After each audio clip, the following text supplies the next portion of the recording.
प्यारे बच्चों, आज हम आप लोगों को बताएंगे कि हमारे शरीर में बहुत से रोग हो जाते हैं। रोगों के बारे में बताएंगे कि हमारे शरीर में जो हमारा शरीर का वातावरण में उपस्थित अनेक प्रकार के रोग पैदा करते हैं, जिनको हम पैथोजेनिक कहते हैं। ये हमारे शरीर में विषाणुओं, जीवाणुओं और कवकों या परजीवी, ये हमारे शरीर के अंदर जब प्रवेश करते हैं तो हम बीमार हो जाते हैं, यानी बीमार की स्थिति में हो जाते हैं जब इनका आक्रमण हमारे ऊपर होता है।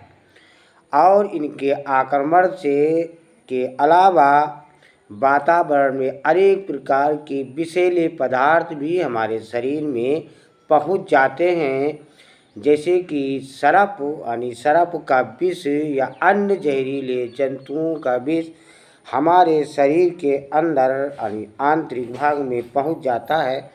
इससे भी रोग उत्पन्न हो जाते हैं, यानी हम लोग बीमार हो जाते हैं। विषैले पदार्थ आक्रमणकारी जीवों द्वारा हमारे शरीर में मुक्त होते हैं और शरीर के भीतर भी रोगग्रस्त यानी ऊतकों या आक्रमणकारी जीवों द्वारा ये हो जाता है।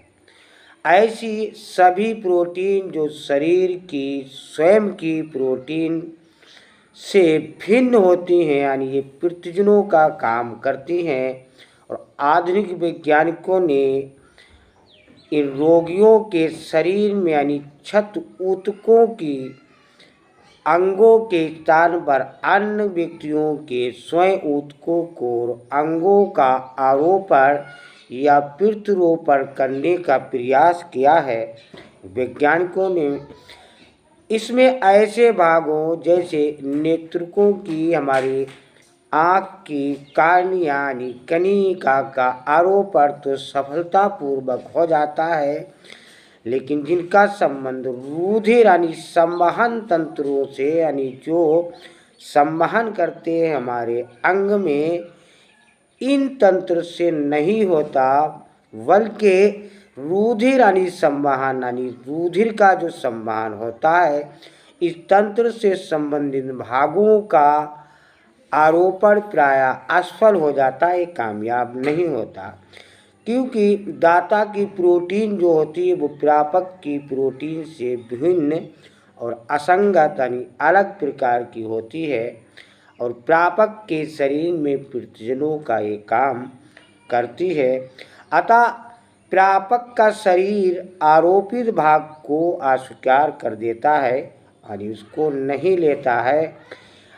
अतः प्रायः प्रतिजन बड़े अणुओं जिसे 8000 या अधिक आणविक भार वाली प्रोटीन्स, जिसको हम लाइपोप्रोटीन्स या पॉलीसैकेराइड या न्यूक्लिक अम्ल होते हैं, जो शरीर के सभी प्रकार के रोग जो होते हैं, जीवों अर्थात रोगाणुओं और प्रतिजनों के दुष्प्रभाव के प्रतिजन करके समस्थित का यानी होमियोस्टेसिस बनाए रखने की क्षमता रखते हैं, यानी एक ताकत रखते हैं।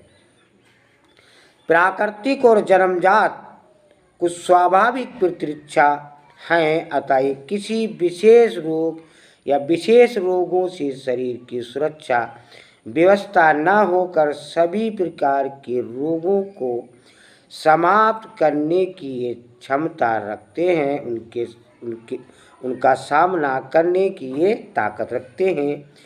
इसीलिए जो अवशिष्ट यानी इनको हम अवशिष्ट यानी व्यापक और सुरक्षा कार कहते हैं, भेद करने की क्षमता इनमें नहीं होती। इसके विपरीत यानी उपार्जित जो प्रतिरक्षा से भिन्न भिन्न यानी अलग प्रकार के रोग उत्पादक आक्रमणकारियों एवं प्रतिजनों से सुरक्षा के लिए भिन्न भिन्न प्रकार की पृथक यानी अलग अलग कोशिकाएं होती हैं।